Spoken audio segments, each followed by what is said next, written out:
go. Did I turn everything on and off? I think so. I don't know, maybe. Check one, check one. Yeah, I can hear you. I suppose you can hear me. But can people hear us? Yeah, that's the big question. I just realized when I had to redo the title, I spelled Kate Strasdin's name wrong. So we need to fix that. I spelled it with a D-E-N instead of a D-I-N. So bad cake. Gotta fix that. Anyway, hello, everybody. I always like to start out all shows by pointing out what I did wrong. Our friend LJ says, yo. Yes. Hey, LJ. I appreciate the yo. I'm looking at my hair. I was trying to fix my hair in the screen. Yeah, now you have another stray piece of bang. Now I got a mess here. Oh well. I can say the reason why I look a bit disheveled is because I fixed some plumbing today and I didn't have time for a shower before the stream. But I'm very proud of myself. So I also broke something else that I have to fix. I was gonna say, like, are you telling the rest of that story? It's an easy fix. It's an easy fix. I just had to, you know. But it still means tonight you're without a sink, right? Because you probably won't get out to get the part, right? No, because by the time we finish, it'll be too hard for me to get there before they close. So, why didn't Lowe's used to stay open until later than 9 o'clock? I don't know. Maybe not. Yeah, they used to be open till like 10, and then Home Depot, at least our Home Depot, sometimes would be open till midnight. Oh, wow. Yeah, I feel like, I mean, it makes sense. They open early. I think they open at like 6. They open at like 5. Yeah, because contractors are out early, so it makes sense. It's like it's like those brunch restaurants where you're like, that looks so good. Oh, they closed it too. Yeah. True story. Hey, Janet. Oh, you finished your reading just in time. I mean, some of us might do that most weeks. Yeah, I was gonna say that sounds normal. Yeah. Or we get on and you have Stephanie who just comes right out and says, "So I didn't necessarily finish everything." It was interesting to get back into reading, after our 4-day whirlwind of a QSG winter virtual seminar. Yeah, it was marathon. Yeah, it was crazy, but it was so much fun. It was a lot of fun. Yeah. And for those that didn't attend, you can see that you might have gotten a notification that on Sunday evening, Stephanie and I were just like magically on screen with the fabulous Julie Silber because we were doing an auction show of Dana's auction for AQSG. And we provided the commentary. And she may or may not have regretted her decision, but she claims she had a good time. So I may have bought a couple of quilts that I never planned on buying. That one you bought, oh boy. The first one. I bought 2. I know, but the one that you really were like, I'm going after this because Julie Silver was going to go after it. That's why. She was truly messing around. She didn't want any of those quilts. She just wants to drive the auction price up. Yeah. I do love that. And actually, I think the one that I bought was the second most expensive quilt of the night. I think that the like first one, or that applique one with like the different like different quadrants of things. Mm-hmm. That one went for like 6 something. Yeah, I can't remember. But yeah. Hey, Tish. Tish, you know something? You want to see them? I can actually show them to you right now. Ooh, yeah. Let's look at them. Yeah, if you want to see them. Yeah, and we'll, Dana ships fast. I think she was getting everything out today, wasn't she? Did she say it was like today or tomorrow? I got a notice yesterday. Okay, yeah. She's on it. She'd already made. It's only like 17. It was only 17 or 18 quilts, right? Or items, because it was 18. Yeah. There was one thing that wasn't a quilt, but not that shipping 17 or 18 items isn't actually a lot, right? So yeah, I got it here. But if you guys wanted to go back and watch that stream, it was a good time. We had a good time. Yeah, it was really fun. It really was. And yeah, I loved hearing Julie's perspective on stuff, and the ones that she was like, I saw the glimmer in her eye, and I was like, okay, this is a good one. This one should be bid on. Yeah, so for people seeing this, it says here 15% buyer's premium, which we were talking about, is one of the lowest Yeah, that's very low. that any auction house has online right now. But for this sale and for AQSG members as part of this event, Dana waived the buyer's premium and the shipping. So, Yeah. you know, that in of itself, I think her shipping now might be up to $30 to start. So, like, that's let's see, this one quilt alone. You gotta do the math. Yeah. Yeah, I have to say Dana is probably right now probably the lowest, because I know for a while there was like no, she's not the lowest. well Stickers there was 13. they're still at 13, because I was gonna pretty say sure I know they're there was a 13. couple of auctions that were 13 that bumped themselves up to like 18. I'm pretty sure And they're maybe- still 13. That's I've their never thing. yeah, Like, I've never bid at Pickers, so yeah, you know better than me on that one. oh, and Janet got her books that I sent her. I'm so glad. Yay! Yay, enjoy them. For people that forget, Steph and I have a little book yard sale. There's a thread on our Facebook account, and there's a highlight reel on the Instagram with yard sale books that you might be interested in that help to fund what we're doing here. But the buyer's premium and the shipping saved me $105. So technically you only paid like should I spill it? Should I? Oh, you can see right on the screen what it sold for. Is it on there? Where? Yeah, Oh, it's right duh. Right at the top. All right, so you only paid I'm not gonna try to hide it. It's like public information. the print is small. Yeah, so you only paid $3.95 for that quilt. Technically. It's so it does have fading, like you can see around here. But as we were talking about with Julie, the fading's not like, you know how some quilts, right? You'll have this just extreme bar of fading that goes across it. That can be annoying. This one, I had said faded a little more elegantly. Yeah. It than had others. it had light or whatever on it like consistently, so that the fade. My guess is the fading is probably from washing it. Maybe you think? And I not being able to look at it up close, like in person, but I really like the fact I like this green, brown, yellow going on. Come on, look, can I have that picture, please? Why aren't you giving me that picture that I want? Oh yeah, that yellow is so yellow. vibrant, The yellow is like super vibrant, and like look at all this quilting. gorgeous. And then I'm trying to find the picture of, yeah, see, so you can see some of the fading here. It almost actually, you know, some of that fading almost looks like friction. Well, and I mean Like- the friction could come from washing. Look at how No. close this magnifying glass gets. I know. When you showed me It's that like the other day, too close. yeah, I either didn't remember that was there, or maybe that's a new feature they have. But I like feel like it's new. that is amazing, and Dana takes such good pictures that you really, really, really do get that. Well, I mean, it helps to have Magnification. someone. Yeah, look at this. Look at the back. Like I had made the comment, it's almost like it's a two-sided quilt because the quilting on the back it makes it look like it's a whole cloth like bride's quilt. gorgeous. So yeah, that was number 1. Yeah, I can't, and I'm drawing a complete blank on the other one. The baskets. Oh, the baskets. Yeah, And this one I truly got- love this one. This one is so fabulous. Yeah, this one has a couple of like marks on it, but yeah, look at the price on this one. $170. Yeah, it was a pretty good deal. Yeah, I really like this Yeah, one. I think this one is so cool because that's such an unexpected color swap, you know, because typically it would be the other way, like the baskets themselves would be the dark. So LJ says amazing. Yeah, but this one is just, the person who made this, I think, had a very good eye for design.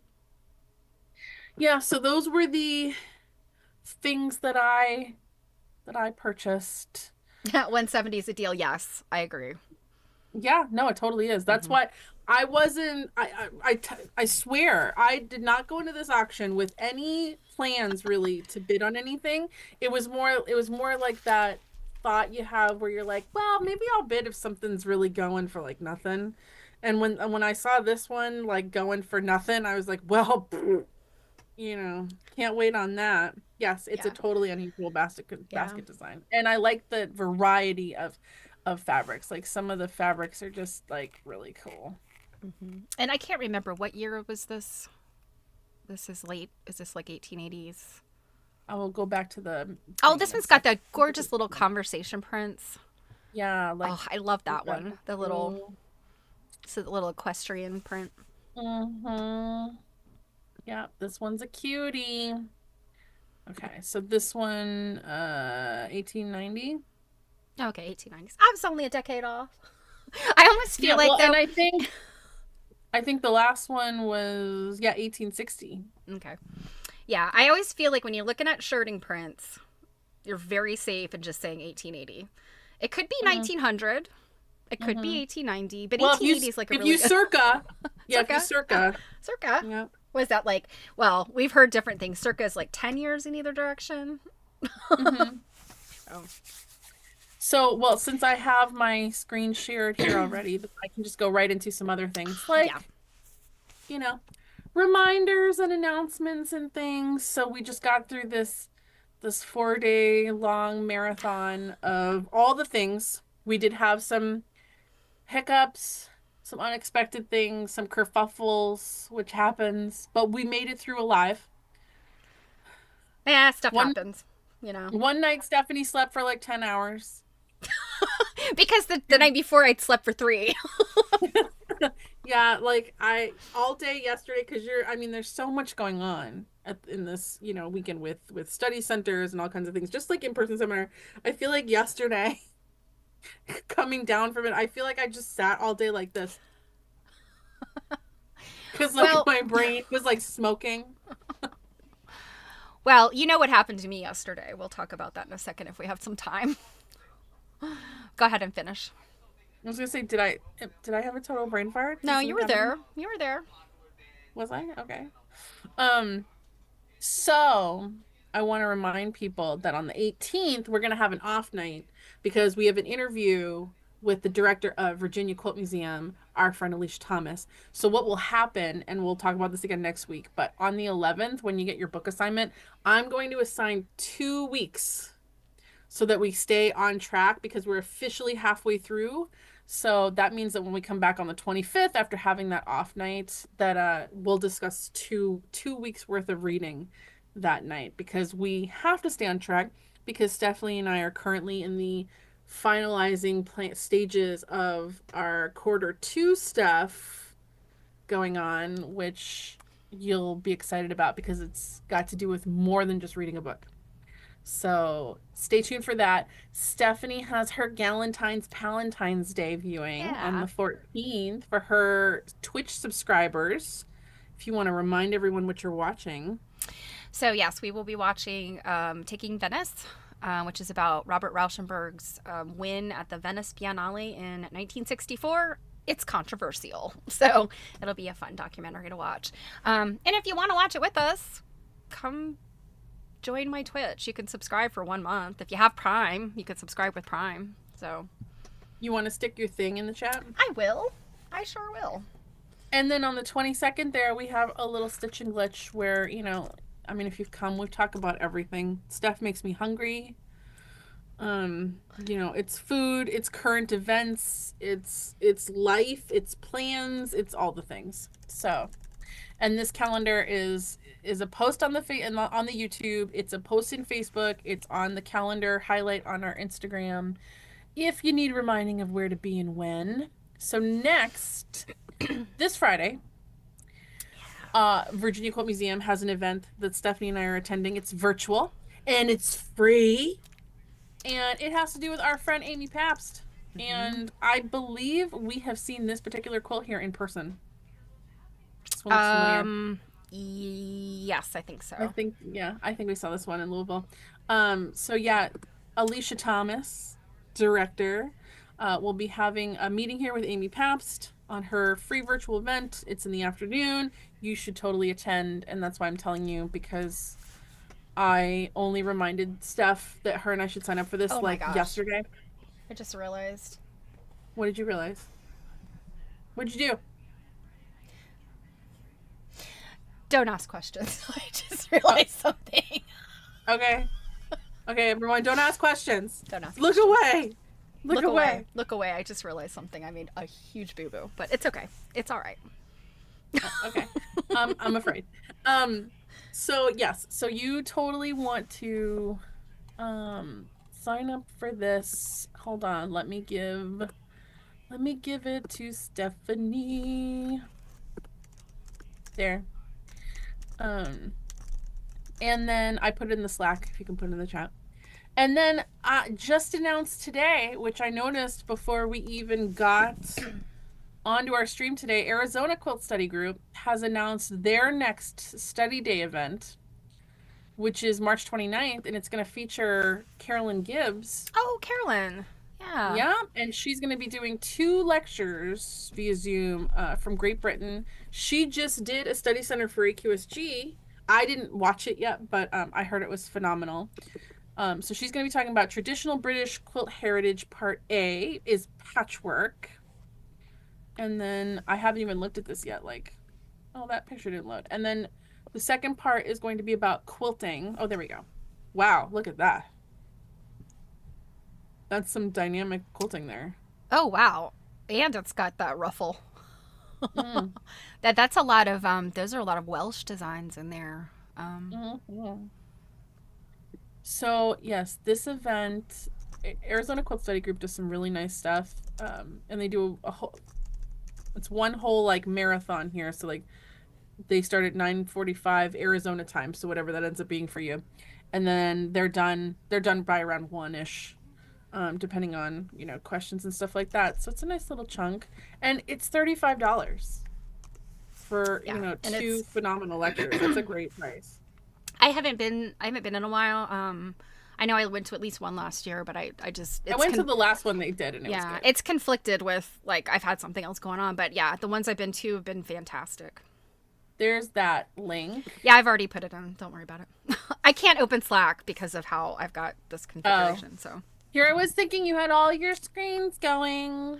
I do, but so yeah, that's what I've got going on for now. I have a couple of things for us to look at in a little bit when we get to one of the chapters.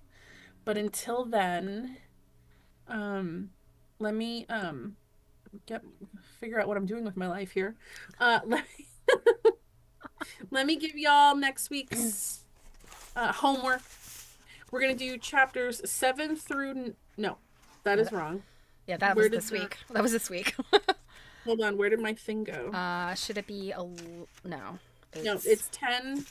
It's 10 through 12. I don't know where my post-it note. Yeah, it's 10 through 12 pages. That right? Hold on. What happened to my post-it? I'm losing things. 10 through 12. It's 135 to 173. 173. And apparently there's just some random post-it floating around here. Because I know I wrote one out. I find those all the time. I'll walk away from my desk and where'd the post-it go? And then later I realize it's like stuck to the bottom of my shoe. Yeah, like is it on my elbow or something? That happens when I pull off embroidery floss too. I'll find it like strung on my back. I'm like, how'd you get there? Yeah, and that'll be for the 11. I'm gonna write another one like right now, just so I don't. 10 through 12, pages 135 to 173, and that'll be for February 11th. Okay, that was really weird. So before we actually, did you have something else you wanted to do before the reading? Oh, I found it. Oh, good. I found my post-it now. So no, I'm good. I wanted to show, so from the last chapter, which was about showing up in Singapore, Anne talked about the dress that she wore. And I wanted to show this picture. And this is Isabel Pitcher. You might recognize her. Her Instagram is, I think it's Isabel Prior Attire. She's a pretty famous costuming person. She's in England.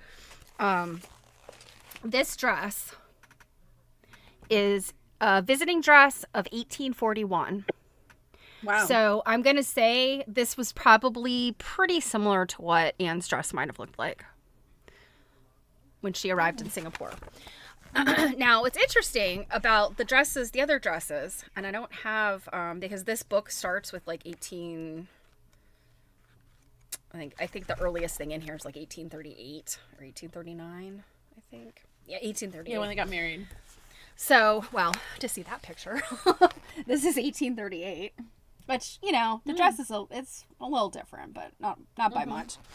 But I'm kind of wondering, and I mean, this is something that I just haven't had a chance to look into, but the dresses that they're wearing there in Singapore, because she keeps talking about the heat, the humidity, how the lightweight cottons are, you know, more comfortable, and that, you know, silk was really only for the, you know, the fancy balls and the galas and stuff. And it's certainly women were not wearing wool. Maybe the men still had to wear coats and trousers and stuff of wool, but the women certainly weren't. I'm very curious to know what the style of the dresses actually looked like. I suspect I was trying to find some. they look stuff. nothing like what I just showed you. I suspect that they were probably going back, and please understand, I could be completely wrong about this.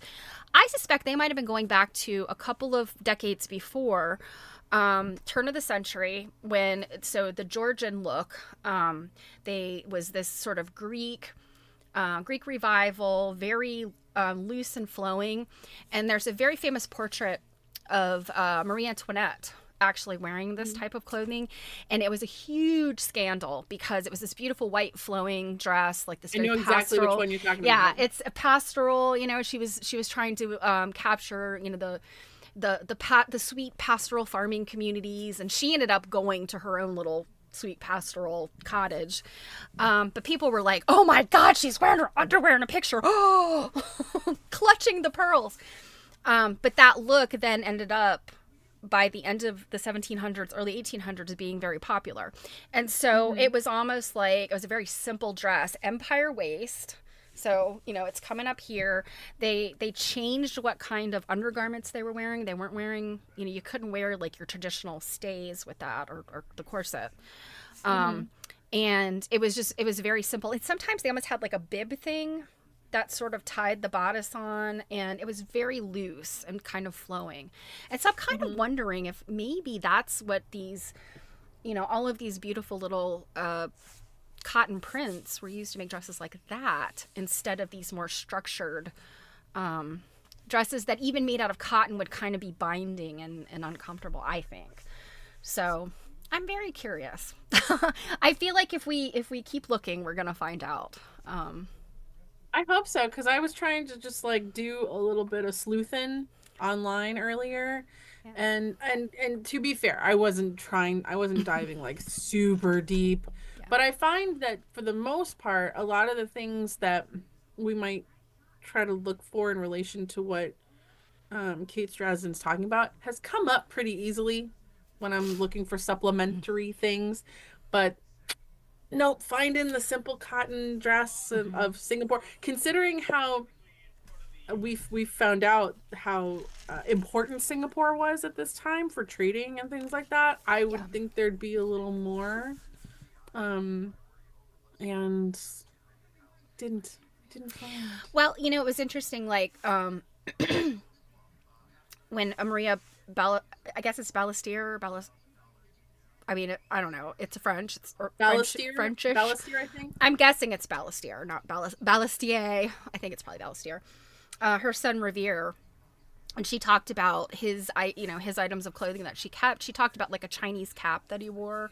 So I mean, these women they're probably, I mean, I wouldn't say adopting the dress of the locals, but you know, they probably are wearing things that are very different than, you know, what they might wear back home in England, or in Maria's case in Boston.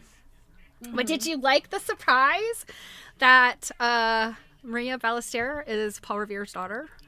Yeah, I didn't see that coming. I was like, even when at first, like, she, whatever page it is here, that she like just mentions that her maiden, oh yeah, on the very first on 101, that her, you know, her name, she was born 18 or 1785 Marie of Revere. I didn't put anything together, even when Yeah. she said Boston, like not at all. Yeah. And I then didn't either until it said Paul Revere, and I was like, oh, wait a minute.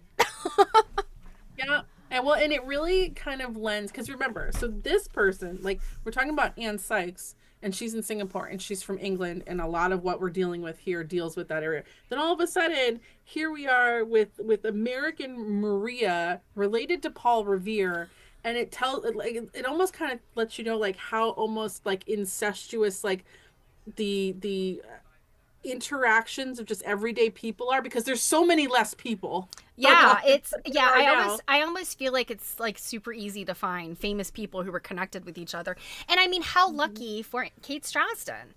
Because, you know, I mean, a lot of these women that were there, there's probably just little mentions of them here and there, but Maria Ballestier would have been, you know, as the daughter of somebody very famous, even at the time, you know, Mhm. and she was a prolific letter writer. So, you know, Mhm. and I realized there's not a whole lot about, you know, there's nothing about her and Anne's relationship, because I mean, she died several years after Anne got there. It's not like she Well, lived and for it very makes me long. really sad that I don't know if you specifically pulled this out. The fact that there's like, I think I forget which page she said, but that there's like no photos of her or Yeah, paintings. right, paintings, yeah. There's nothing. There's nothing. Which shockingly, being Paul Revere's daughter, I actually find that really hard to believe. I'm wondering if, Um, yeah, I mean, I'm wondering if maybe there had been something of her as a child, or I don't know, you know, and it's just lost to time, maybe. I yeah. don't know. Well, once I saw that, I was like, oh, okay. Well, I won't sit here and try to find a picture of her. Yeah. Yes, Well, but I mean, it also, did you pick up on the fact that the Ballestiers, like, they struggled, you know? Like, a Mm-hmm. lot of these people struggled, even Yep. though they were Yep. living this quote unquote high life in the colony. Janet said shades of Jane Austen with the dress. Yes, that's that era, that very beginning of the 1800s, is that sort of Grecian, they wind crap around their heads and stuff. What a way to put it. You know, I've seen the paint, I've seen the like the illustrations, and then there's you know, a lot of like cosplay costumers. They'll weave the thing through their hair, so they have this big like ringlety hairdo with like a Yeah, I actually think it's adorable. yeah. Yeah. Hmm. Um, one thing that like in reading this chapter in the beginning, let me just find when I'm looking at my notes. Um, Well, while you're so looking, 104 on no, page. that's where I'm going. Be Okay, quiet. sorry. Zip. Dang. Yeah, like so. However, the reality of life in Singapore during the 1840s extended beyond promenading and parties. Maria Ballestier and Anne Sykes were on the frontier of sorts, pioneers in a harsh landscape that had built a veneer of European comforts, but harbored a maelstrom of challenges beneath. Tiger attacks were violently frequent, Mm-hmm. with local plantation workers and others living on the edge of the settlement being particularly vulnerable. Has anyone ever seen the movie Ghost in the Darkness with Val Kilmer? It's not this area. It's based out of Africa, I think, or Oh, I thought it somewhere was over like there. Sriracha or something. But yeah, it's about the tiger, right? It's a tiger. It's about those two tigers. It's a true story that were hunting humans. Mm-hmm. Yeah. But I'm just thinking like tiger attacks, and like if you've seen that movie, it's a very good movie if you've seen it, especially if you like Val Kilmer. Yeah. But Yeah. Well, that's what I'm they don't thinking. think they have tigers in Africa, so Oh, tigers. Sorry, lions. It was lions. yeah. Sorry, Um. lions. Lions there. But Well, what I was going to point out was actually a little bit before what you just read, which was the oh, part that says acceptable society for expatriates was limited, but the community of European inhabitants was fast establishing entertainments and cultural diversions. Because you show up in a place that probably didn't want you in the first place, and oh, poor bored you. You're going to have to, like, I mean, this just goes along with what I said last time, which was, had you not gone there in the first place and like messed things up for the locals, then you wouldn't have had all of these terrible things, you know, going on. But your well, merchantmen took you there, so and I think I forget. I think it's a later chapter here, but talking about where they're like going there to like set up schools for the children and the and hospitals, yeah, the orphans hospitals were and what got things. me, yeah, at the And pauper, I was just, yeah, well, I'm just like, I'm reading that and she's describing these schools and I'm like, you mean like colonialism? And then later on she says, and they tend to be run by Christian men. Like, yep, okay. I'm like, yep, okay. Well, here we go. This stuff we rail against constantly, you know. Yeah, like, but yeah, I was just, you know, here I am. I'm just reading along. We're talking about textiles and dresses, and oh my god, it's so pretty. And then we're the tiger attack. Yeah. And we haven't even gotten to the pirates. Yeah, these 3 chapters this week were quite an up and down of and also like we start with tiger attacks. This chapter doesn't get any better. It gets more depressing. With Revere, yeah. One thing I have a question and then I have a picture. So 105. She talks about, so this is Maria in a letter. She talks about, you know, I'm grateful to get these things from back home. And she says a yard of ribbon of any description or thread, lace. For some time, I have not been able to get any spool cotton for everyday use. So I guess my question is she just talking about cotton thread? That's what I took it to mean. Okay, that's what I figured. Because she says, you know, spool cotton for everyday use. But I guess when she talks about ribbon, thread, and lace, I'm assuming maybe that's silk thread. So that's more decorative, whereas this like spool cotton might have been like thread or even maybe like a very fine twine. If I'm remembering correctly, like I feel like I'm seeing the words spool cotton on the sides of thread cabinets. Okay. Of the time. Maybe it's I'm trying to picture what it might look like. I'm assuming maybe it's like a little heavier. I don't know. Yeah, well, I would think it'd just be like an everyday sewing thread. But yeah, I really feel like I've seen like specifically spool cotton on the sides of things. I also love the mention of the black velvet Spencer. I actually have a pattern for a Spencer that Oh, good, because I was like, what's that? Oh, you don't know what a Spencer is? So well, I don't know what the word... I might know what it is, but not by its word.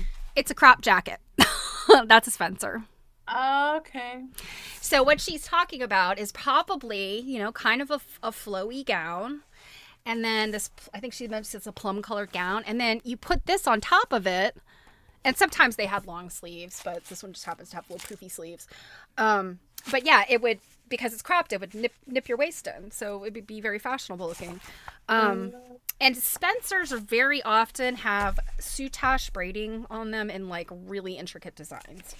So that's that. It's like a trim that's very flat.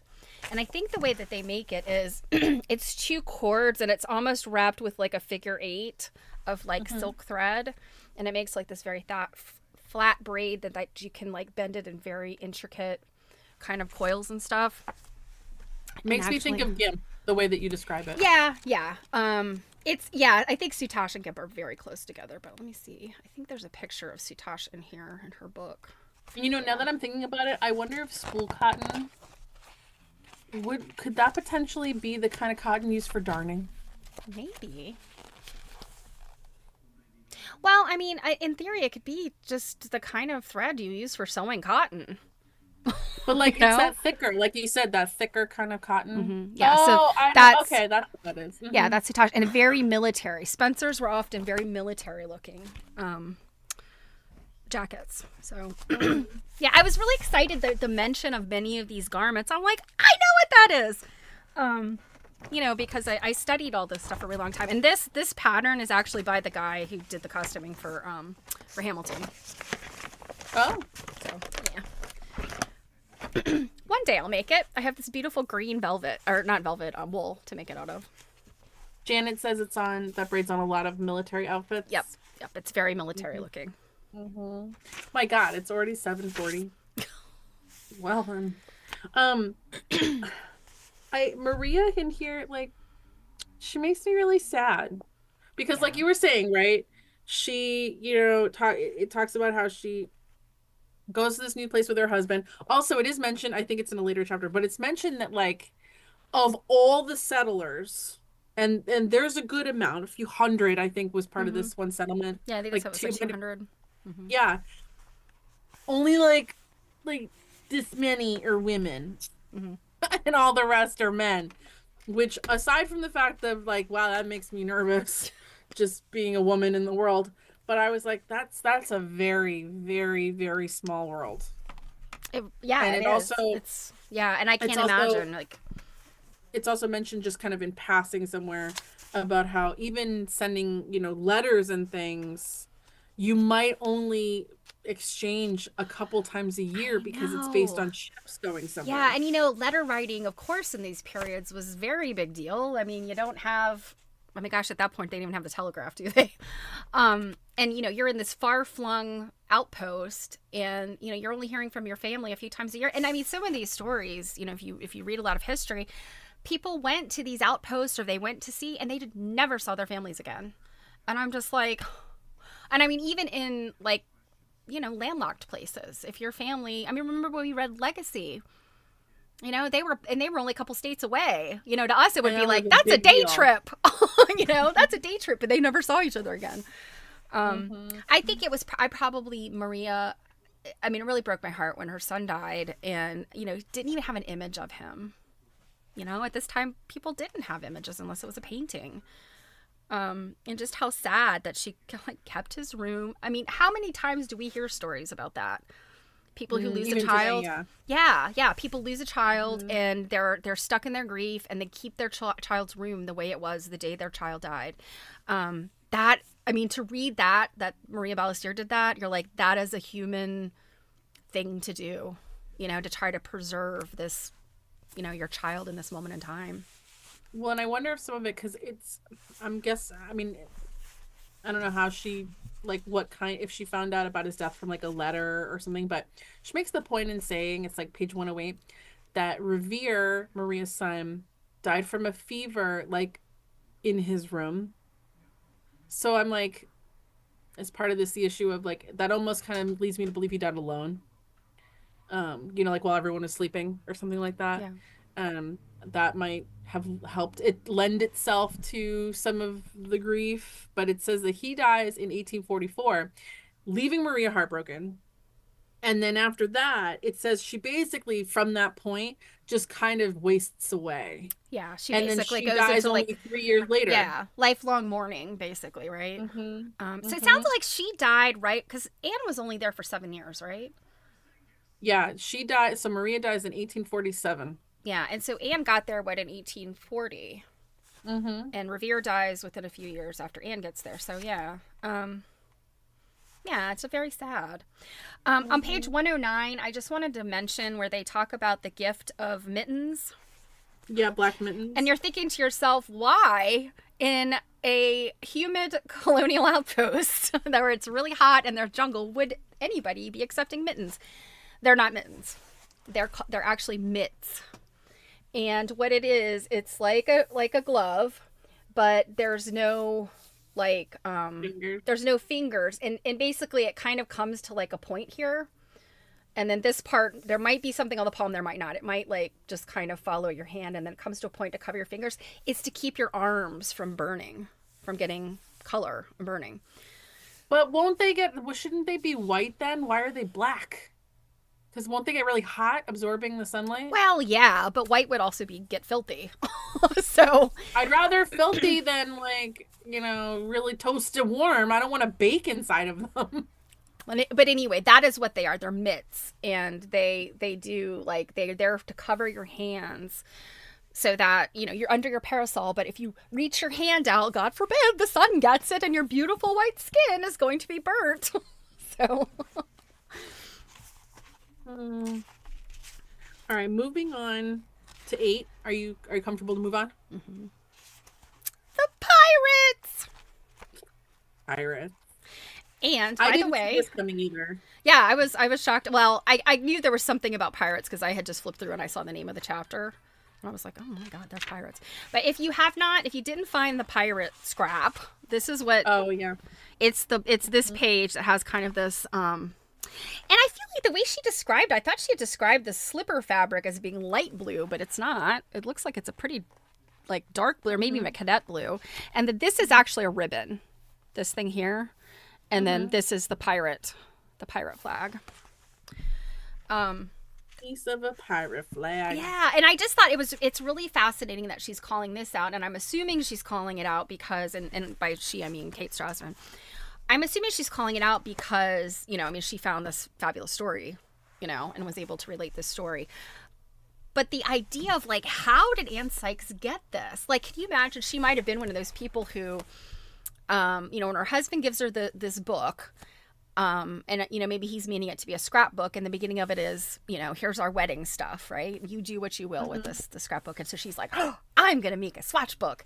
And so then that maybe becomes, like, her way of, talking to people. Like, I collect, beautiful fabrics, and I make this book, and do you have anything to contribute to my book, or something like that? I don't know. Or maybe Adam asked him, yeah, my wife has this hobby.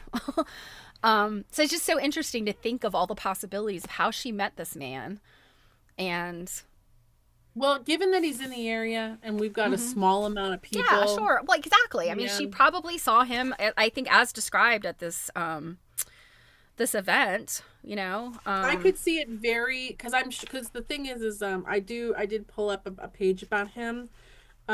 His reputation was far reaching. He wasn't let me just introduce you to this person you've never heard of. They knew who he was. So it was probably like do you have stories? Please tell me gossip. I'm dying inside. Like it could have been one like that. I also love this, like, where Anne, where Kate writes here on 111, the caption written above the red wool, however, inked in a larger than usual curling cursive script, speaks of drama on the high seas that is at odds with the homely comfort of Adam's velvet house slippers.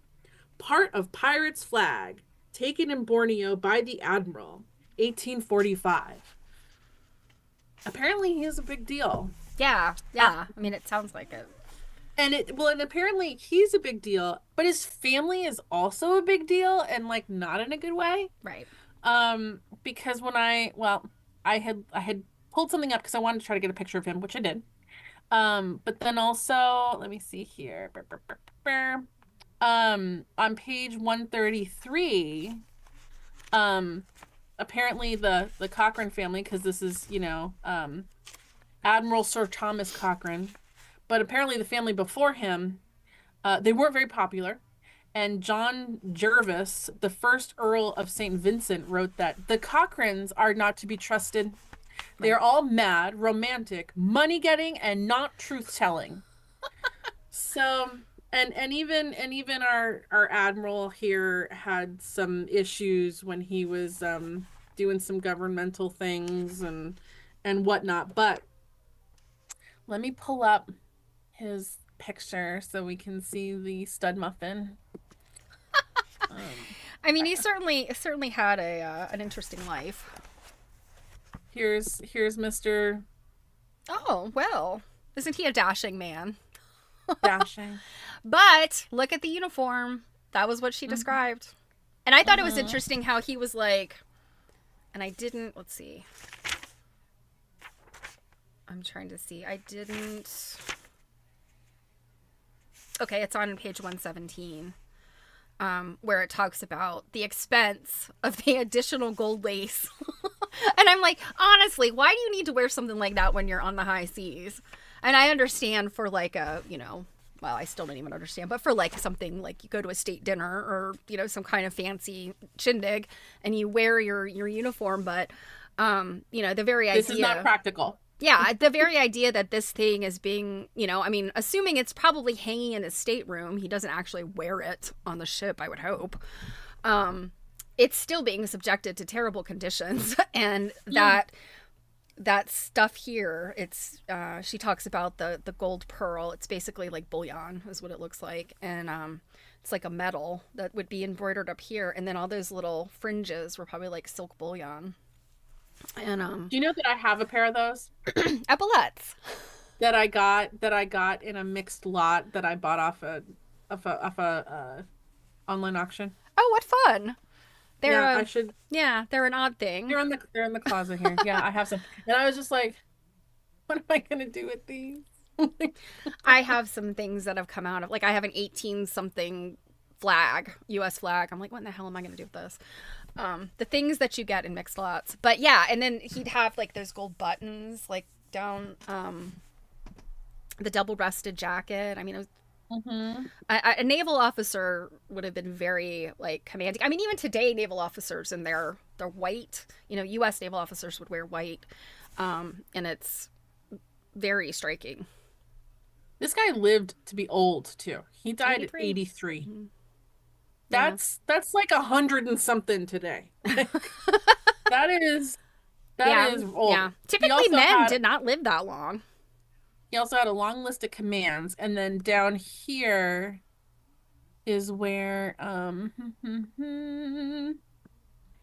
late career. There we go. Here's his HMS. How do you say this? Agincourt? Yeah, I thought it was probably Agincourt? Agincourt. Agincourt. Yeah, something like that. Yeah, he took part in the anti-piracy operations around Northwest Borneo. Yeah, that's our man. Now, That's our you man. said that you found. Did you find a picture of those boats? Yes. So The what pirate page? boats? Um, And I can't remember. What what did they call page them? mentions they're like Parahu. I Yeah, don't it know if I'm starts with. I saying. knew it started with a P. I just couldn't remember the whole Yeah. Oh, word. there we go. Prahu boats, which I found various spellings of. It's 117, the bottom paragraph. Okay. Um, which I found this. Okay. This is That's what kind they of what I look like. imagined. Yeah. They almost look like Viking ships to me. Yeah, I know it did talk about all the oars. Mm-hmm. Um and I don't know, they definitely look like an Asian vessel because I think that a lot of, and I don't know if it has to do with in the seas and the waterways around like Southeast Asia and in China, the waters I guess are not like being out in like the Atlantic or the Pacific. Yeah, So I don't think the currents are exactly the same the kind of. currents and the winds are different, I guess. So yeah, Mhm. they were much like lower, flatter boats. And I guess also the fact that they kind of were prowling around with them, that they want something that's not going to be like this giant cruise ship coming down the road. It's got to be something that's like low and flat so that they can maneuver and sneak up on you. Yeah, So yeah, I that's got I pretty got much what I this. imagine. Yeah, this generalized kind of thing here. It's a double hull craft, what we would call catamarans. Um, Okay, Tish they're said they did call them junks at some point. Yeah, I've heard that too. That yeah, terminology. there's multiple like way like here like many variants. But they're typical of this area at this and this one's 1850. So Yeah. yeah, about the same time as we're talking about. And So then and then we get into the conversation here about the British joys of getting the Chinese hooked on opium. okay, so I had heard of the Opium Wars, Yeah, I've but heard of I those. had never read about it in detail, and I just assumed it was fighting over opium. And you always hear Mhm. about like, oh, the Chinese opium den and all that kind of stuff. And so you have this Victorian, at least I do, this Victorian image of the Chinese opium den. People lying there smoking opium in the long pipe. So I'm like thinking like it has something to do with opium, obviously. Mhm. But I thought it was the Chinese that had the opium. I had no Yeah, idea that's what I that. thought too. I thought we were trying to like steal it from them. Well, not Yes, us, but the British. yes, that's what I thought it was. I thought it was Yeah. something to do with like getting the opium, the illicit trade. But no, they were illegally importing it to China. Like what in the Yeah. hell? Yeah. um. Oh, and of course, Steffi's like Oh. first or second opium war. It's the first one. Well, excuse me. I didn't know there were two. Yep, it's the first one. Now is the I second only is the saw. second one the same hijinks, getting people hooked on opium so that you can. I have no idea. She just mentioned specifically the first opium war, so I Okay. didn't. So then I it's got yeah, to be it's the on the same thing. bottom. On the bottom of 114, she specifically says. Yeah, the first The opium roots war. of this conflict, popularly known as the First Opium War, actually originated not in a Chinese addiction to the potent mix of opium and tobacco, but in the British Tea. passion for tea. China was the only country, I never knew this, to export tea to Britain in the 18th and early 19th centuries. I did not realize it was only China. Hold on, where was it going here? It was not until the 1850s that an Indian trade in this most prized of commodities was founded. I Hmm. thought it was the other way around. Yeah. The things you learn when Well, you're I mean, reading about fabrics. I know that the Indian, tea from India was like a big deal, the East India Company, but I just kind of assumed like Chinese tea was probably just coming along the way too. And yeah, this is fascinating. Sunny just dropped some tea here. Ha, no pun intended. He said, gotta keep those trade routes open. What easier way to get people on your side than to drug their population? Yeah. Got a lot of fentanyl in this country. Well, so, and then the fact that Who's later coming on after us? she says there were, by a certain period here, did I write it down? Let's see, 115. It is estimated that by 1840, as much as 3% of the Chinese population was addicted to smoking opium. And that's a lot. 40,000 chests of the drug. That is insane. Mm-hmm. And we would assume, like, when I think of a chest, I mean, it probably is some kind of smallish cask. I mean, we're probably not talking about like a steamer trunk, but I mean, we're not talking about like, something you put your weed in. Well, and when you consider the small amounts of opium needed, and I actually didn't even realize they were smoking it with tobacco. We always see in period dramas and things that people are often taking opium in tinctures and things like that. So, I never consider all the different ways that we end up taking in. Yeah. Yeah. So I've heard. Opium is a very dark, sticky substance. So that's why they mix it with tobacco, and they could also like have a little chunk of it in the pipe. So I've heard. Yeah, you're like I've never tried it. I've just heard it. I know nothing about drugs. Okay. So then I mean it's made pretty clear here too that like Anne would have had like a front row seat. To like this, apparently like in this harbor that had thousands of ships coming in and out. Like we're not even used to seeing what she's used to seeing. She would have seen quite a lot of kerfuffling going on about here. Yeah. With ships coming in, ships coming out, piracy going on.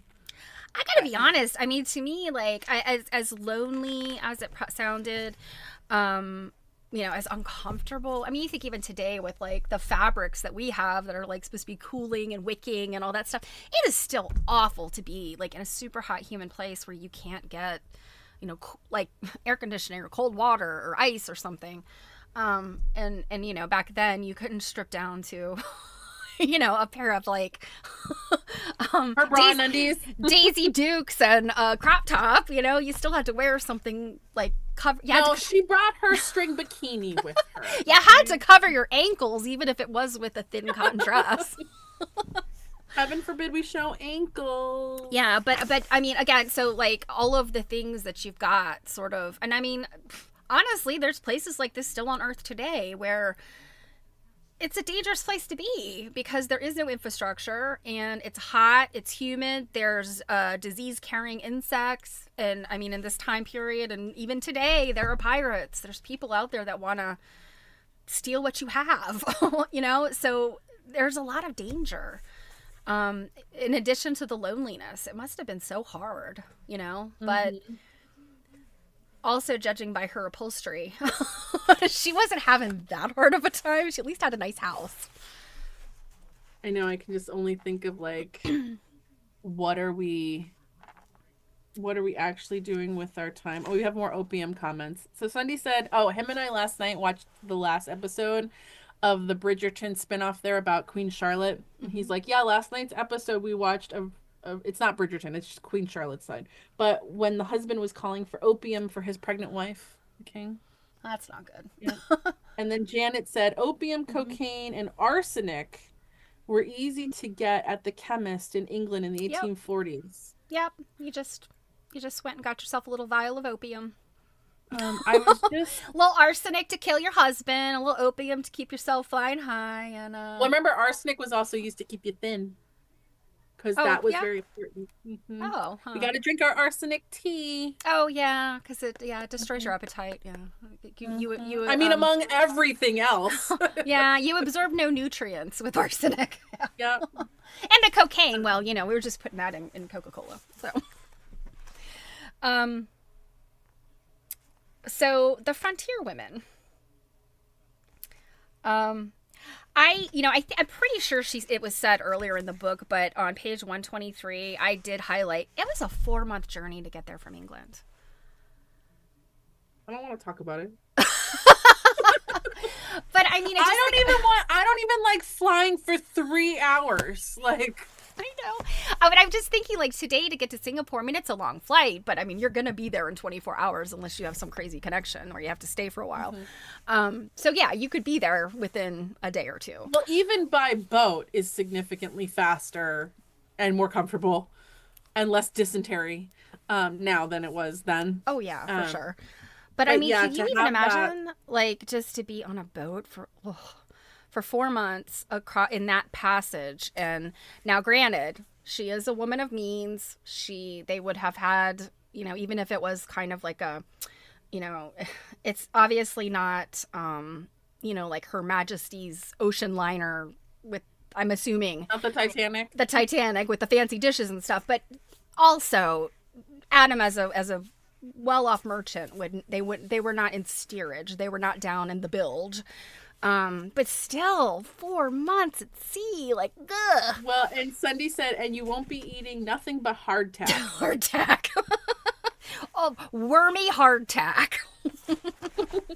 On page 24, there's a sentence here that I found very interesting. The beginning of the second paragraph. The histories of old Singapore quantify the achievements of the merchants, their columns of figures, their ships full of goods. It is a history that is almost entirely white and male, neglecting the stories of the women and people of color who lived in the settlement. Well, you'd almost think that we were just talking about today, didn't you? Yeah. Well, and what I thought was interesting was that there was a point here, and I'm trying to think if it was it Maria who said it. It was one of them that said it. They might not see somebody for days except for their servants. Mm-hmm. Like, you can't, like, your servant's not a person, I mean, yeah, there are days that go by I don't see anybody but my husband and my son and my cats, but they're people I see. I'm not alone. Mm-hmm. So it's like your servants are there. I mean, I understand the hierarchy means they can't, like, be chummy and hang out together, but nonetheless, you still have human contact. It's just that kind of, and it's servants. What kind of value are you putting on that human contact? Yeah. Like, I'm sure if she has a lady's maid, that's obviously going to be her closest thing to, like, a best friend in her house. But yeah, if I was her, yeah. If I'm lonely, why don't you go downstairs and have lunch with your peeps down there? Like, Maria. But I'm wondering, as like the servants, my assumption is the servants are locals. I know in India, when they were in the Indian colony, they were definitely using for servants the locals. But then I'm curious, with the long voyage, did they maybe bring their own servants with them in some cases? And I'm not specifically talking about Anne, but just the people in general. I would think a lady's maid or a valet, those really intimate servant relationships, but definitely the rest of their household. They might bring a cook if they want English cooking. Yeah, she probably never even looked at their faces. Servants probably didn't speak English. That's a good point, Tish, that they probably didn't speak English. Yeah, if they had local ones, but I could definitely see, although she doesn't mention it, but I could definitely see that they might bring a lady's maid, a valet, and maybe like a cook. Mm-hmm. I mean, who knows? Or maybe they brought a butler, but like footmen, if they have any of that going on. Well, but local. I mean, again, the question is, they are not like landed gentry; they are merchant class. So, granted, I know merchant class had servants, but would they have like the household of servants that landed gentry did? Not necessarily. Well, that's just the thing. It's like it's not really mentioned if she has that kind of. Because I would think, given that she's talked so much about loneliness, I would think someone in a letter, like a Maria who writes so much, would have mentioned maybe a lady's maid. Mm-hmm. Someone's helping them get dressed. So, is it just not necessarily? A maid? Not necessarily. If they're wearing the dresses that I suggested, you can get dressed by yourself. Yeah. But what about the fancier stuff when they're going to balls? maybe they helped each Like, other. I don't even want to put on my clothes myself. Like, So back to these ladies, these other ladies. 125, I loved Miss Grant. Miss Grant has no time for your crap. so you see yourself, you think that maybe you're a long lost descendant of Miss Grant. No, I think I would even be annoyed by Miss Grant. 125, down towards the bottom, it says, she made a point of meeting other missionaries' families in the locality, but beyond that, her resolve was clear. Other society I do not intend to seek, as much visiting only monopolizes time and leads off from my one subject, which was the girls. Yeah, the schools. Which was, yeah, her one subject was, oh my God. I'm losing words here. Colonization with schools. Making sure those girls could, speak English, because, like, how did they survive before? Make sure they were Christians, yeah. So now the thing, I don't know if anyone else did. Steph and I were talking about this before we got on stream.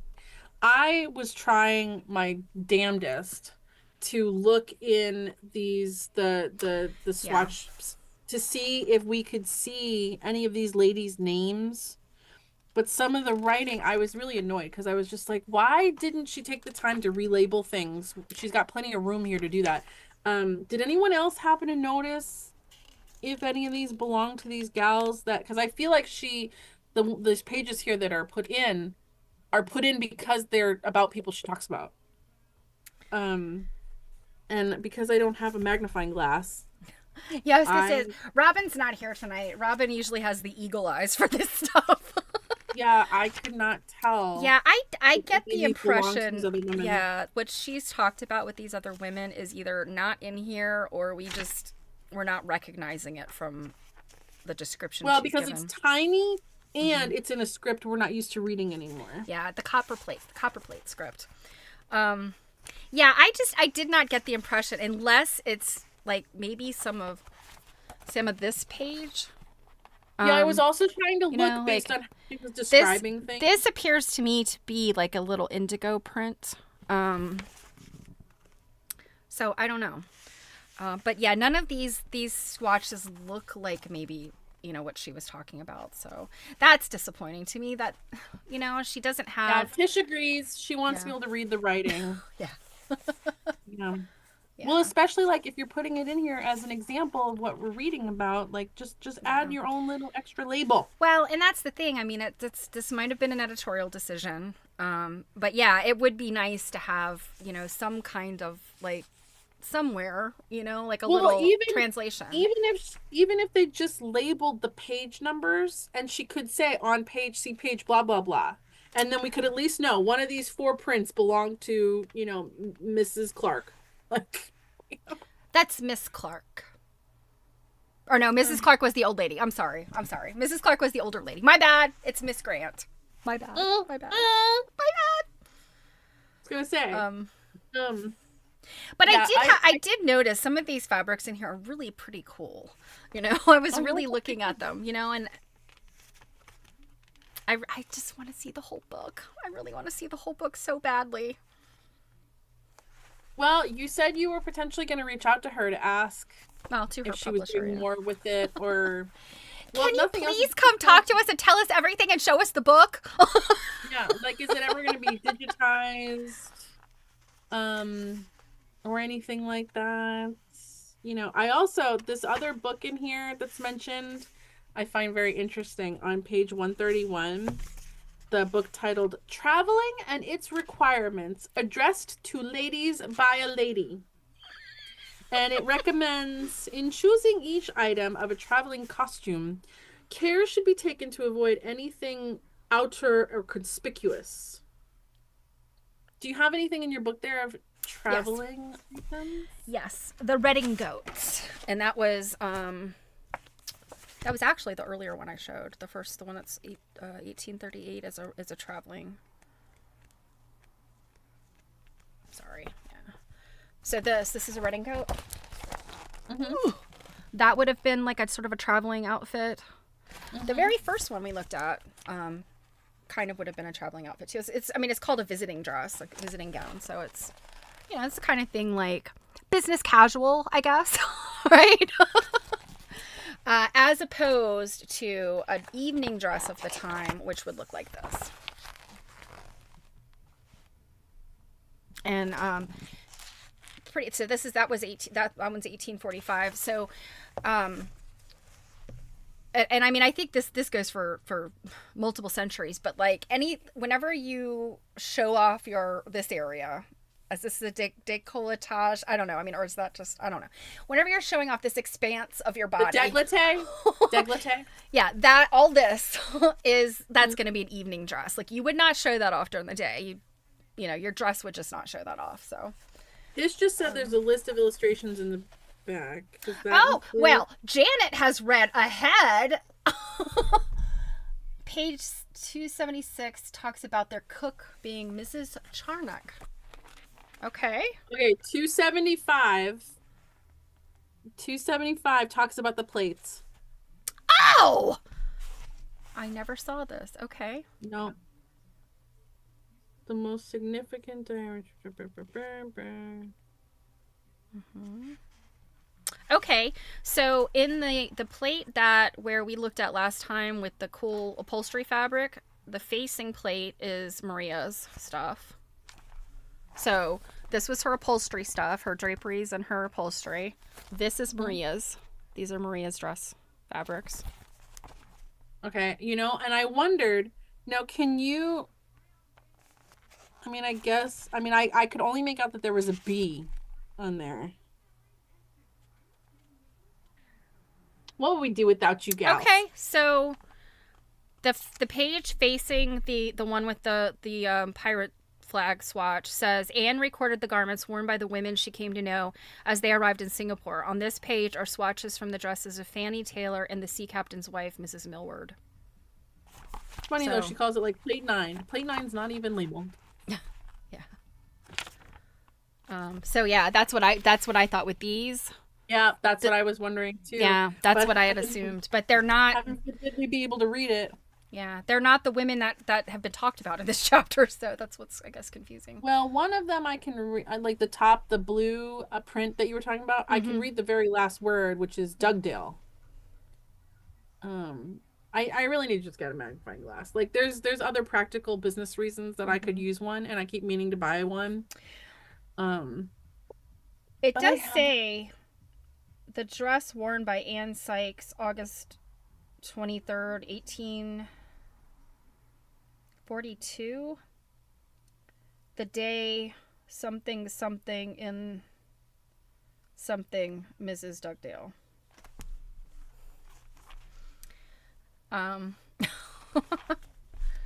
Yeah, it's kind of a shame. I mean, it's just these are just sort of basic descriptions of. So back to what Janet said. Page 276. Oh, it references. Oh, someone's cook. The cook. Oh, because she was reading the plate. Which one is it? Why am I not seeing it? Oh, it's the very last one. Plate 15.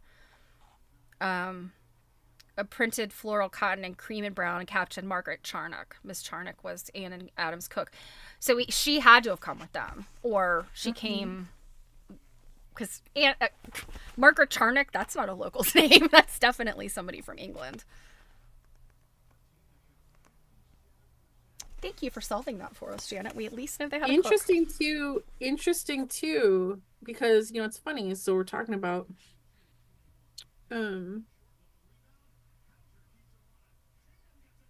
servants and things, and like ladies' maids and things like that.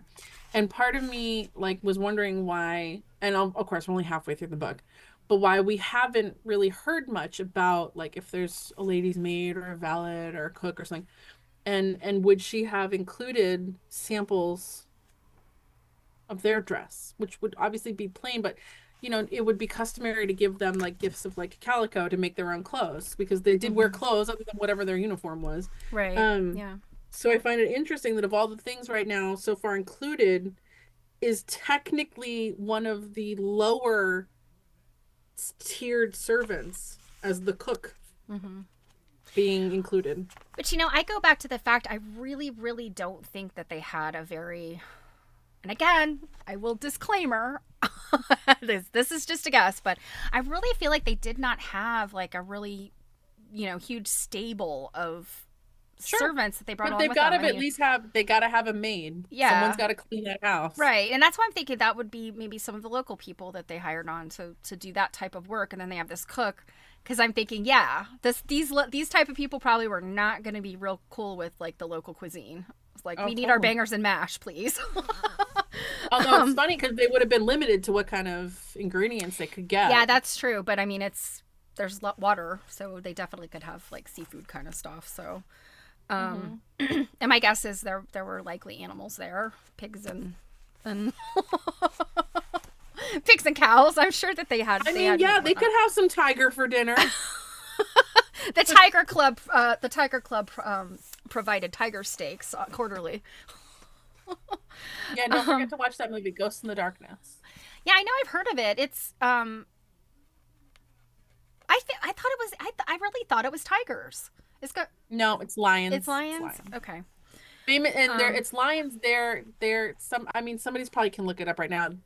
They were lions that were hunting humans, and this guy was like hired to come and find them and kill them or capture them. And they're in some those lions' heads are like in some museum now, because there was something different about them, that they were actually hunting humans. And it's like, well, yeah, they were probably like, y'all have been encroaching on my land. If I was a lion or a tiger, I'd go kick some butt too. Yeah, it's a movie. I mean, it's a little gory. Just if you don't like that kind of stuff. I'm sure. Yeah, I mean, I guess that these chapters were probably a little less, I don't know, a little interesting. So they were rogue lions that tasted human flesh. Once they've tasted human flesh, they will crave it always. Janet, have you seen it? It's a good movie, especially if I really like Val Kilmer in that. In that thing. Janet also said cooks were not really a lower servant, they were coveted. So what I mean by lower servant is like, so let's take like a Downton Abbey scenario. The cook is not eating with the rest of the servants. The cook eats on their own. They're not usually above stairs and things like that. That's just what I mean by like, I feel like, I think just in general, the cook was just sort of a different, like they were unto themselves, They did not have high status, but they also weren't lumped in with. Yeah, they weren't like the gen pop of the servants. But yeah, I would covet my cook, especially if they're good, and I'm bringing them with me to Singapore. That would be, make sure Mrs. Butte is feeling good. I need to have my bangers and mash, like you said, or whatever they're having. My fish and chips, whatever they were eating back then. My jelly deals. Yeah, so, I mean, I really thought that the piece about obviously Maria Ballester being Paul Revere's daughter was like a celebrity. And then I think my favorite part was the piece about the flag and just imagining how she might possibly have, it's, I mean, I can definitely in my mind see like, an event, and there might have been a dinner, and, he's there in all his regalia, and, the people doing all the glad handing and whatever. But I'm just so curious, like, how was the topic broached to get this piece of fabric? So the way that I'm envisioning this in my head is kind of, so like, well, the way some of us treat scrapbooks today, but I feel like, do you remember when it was, and actually this has happened numerous times throughout history because we have these in antique fashion too, but the idea of like autograph books, and people, it would be a big deal to get people's autographs and things like this. I almost feel like this is treated similarly to that. Yeah. Like, can you help me? Like, can I have a memory of you with this instead of like an autograph book and things like that? So I kind of feel like that's how it might have been approached. Also, it just makes me wonder, like, was she bashful about it, or was she like, can I have a thing? Yeah, I mean, that's what I'm trying to picture. Like, was she sitting like, when you think about the way that you in like a fancy dinner, like, you're seated across from your you're seated next to your conversation partner. I can't remember how it goes if it's across the table beside. But anyway, maybe she's sitting near him and she's part of the conversation and she's like, "Well, Admiral, I have this little hobby. See, it's this book. Can you give me something to put in it?" Well, I also wouldn't be surprised if a lot of times her husband's not asking on her behalf, like you mentioned, because he's the one that starts for her. That's kind of what I'm wondering. Yeah, like hey, thanks so much, nice to meet you. Like, we had this drink together. Give me a piece of your suit. Yes. My wife, I need to give my wife a piece of your suit.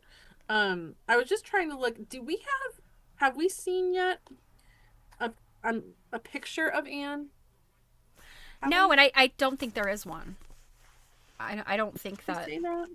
I feel like somewhere she has said there's no, like, she's becomes faceless because we don't really know. There's no. Well, I think that's silly. I mean, in my mind, I have an image of what she might have looked like. So Janet said, the cook in Gosford Park movie was hardly approachable even by the lady of the house. The movie was the precursor to Downton Abbey. Yeah, I mean, you always see, like, the cook. I mean, just think about, like, all of those, like, that time period, 1800s. The cook is always, well, even in today, chefs, they're irascible. And they're not paid well, but they care about food. And, gosh darn it, you're going to like what they cook, The cook in Alice in Wonderland was, like, with the pepper and all that. So, yeah. I'm thinking about the one now in Little Mermaid on the ship. It's trying to cook the crab that's running away. I've actually never seen Little Mermaid. I was too old for all those Disney movies. And then they were all out by the time my son was little, and we never. Yeah. Okay, weirdo. Now, some of them I've heard, because at the time I worked in a store where the electronics department was near where I worked, but the TVs were all turned the other way, so I never saw any of it. I just heard it. So. Okay. Maybe you should change what you're watching on your Valentine's Day. Maybe we need to see The Little Mermaid. Yeah. All right. I feel like I have said all the things that I've needed to say about this week's chapters. Yeah. Oh, Janet pointed out that Anne had a piece of her cook's dress, so it must mean something. Yeah. Maybe they had a good relationship. I mean, maybe. Hey. I mean, again, I go back to the fact, like, and it was Maria. Was it Maria? Was it where they said Maria was lonely because she only saw the servants? It wasn't Anne. So, I mean, Maria. Yeah, Anne could have had a good relationship with her cook and just. 4 months on a ship can do that to you. Well, being one of only 200 people in a colonial outpost that's very humid and jungly and has tigers. What was tuberculosis, right? Did they say tuberculosis was an issue at the time? I've seen fevers. I don't know if I remember tuberculosis specifically. Maybe I'm surprised. Yeah, I'm thinking of another. Yeah, and with the fevers, I mean, any kind of tropical place, typically when fevers are insect. Oh, it can be anything. Well, no, but they're typically insect-borne diseases like dengue fever, malaria, all that kind of stuff. Well, but you could even be having dysentery type things. And... Well, true, but typically if it's just the fever, they're not talking about other symptoms. That's just how they describe it, which just makes me so annoyed because I'm just like, is that it? Is that all that was happening? Like... But yes, in these tropical places, they would get things called like tertiary fever or there's also quaternary fever, and it's like you have like this raging fever every 3 days or this raging fever every 4 days, and it's like usually like it's malaria or it's dengue fever or all those yellow fever. So yeah, actually I have a friend whose grandma died of she's Indian, so she died in India a couple years ago of like yellow fever. And I mean, this isn't a woman living in some rural village. This is a woman living in like a fairly kind of I mean, it kind of sounded like maybe it was like the suburbs of Mumbai or something. But yeah, I mean, that kind of stuff is still. I mean, even in a developed area, in tropical places. Another reason for me to stay out of the heat and humidity. Yeah, tropical places. I mean, in South America. I mean, even here in the U.S., like Florida and some of those swampy places, you can get stuff from the bugs. From the swampiness, living in North Carolina in the summer, I had to stay through the summer once, and I'll tell you, the humidity outside, it was like walking through soup. Mm-hmm. It was Yep. it was swassy. It was awful. Yeah, And every my year dad my lives down AC there. would break. Mm-hmm. Like it was Sunday, and I had to unpack my moving unit in that swassiness, and we hated each other. It was Nothing will make you more mad than being like hot and like we were sweaty so and wet itchy and and sticky. yeah, Yeah, it was gross. it's the Okay, worst. on that note, just a reminder again that next week we're doing chapters 10 through 12, pages 135 to 173. Yeah, Janet said TB is in Kansas and in Ohio now. That might be why TB Yep. is coming into my head, even though I probably read about a different disease in this book. That's probably why Yes, I'm I thinking did of tell you TB. about that like yesterday. Yeah. Yeah. Well, I won't be going to Ohio anytime soon, so. Oh, Ohio just has one case. Kansas has like 67. It's the biggest Oh, outbreak well, I'm in not going to history. Kansas either, so. Sorry, Well, Kansas, here's hoping that Kansians. that's under control by the time we have to go to Nebraska, their neighboring state. I'm going to show up in like one of those Tyvek suits with the helmet. Or a bubble, or bubble boy. Roll around in a bubble. Mm-hmm. All right. On that pleasant note, I'm gonna go eat dinner. Yeah, I'm going to go finish my pizza that I had started before this. So. Okay. Well, thanks for hanging out, everybody. Yeah. It's nice to get back to a little bit of a routine. Steph and I have been kind of like doing mad woman stuff for like a month. So Yeah. I'm happy So, to do other stuff. hope to see you guys on Thursday on my stream. Hopefully, I won't be censored. By the way, No, for you're for any of you that don't come to my stream or don't watch the replays, I did a show yesterday about censorship in the quilt world. And because we were talking about quilts that maybe showed body parts, I was censored. I was there. It was weird. Like, what? But you already have that episode up now on your YouTube, right? Yeah, I exported it to my YouTube right away. So, and I'm not monetized there, so I could be talking about all kinds of stuff. It could be actual porn, and I won't get in trouble. So, because I'm not monetized, they can't come after me. So, anyway.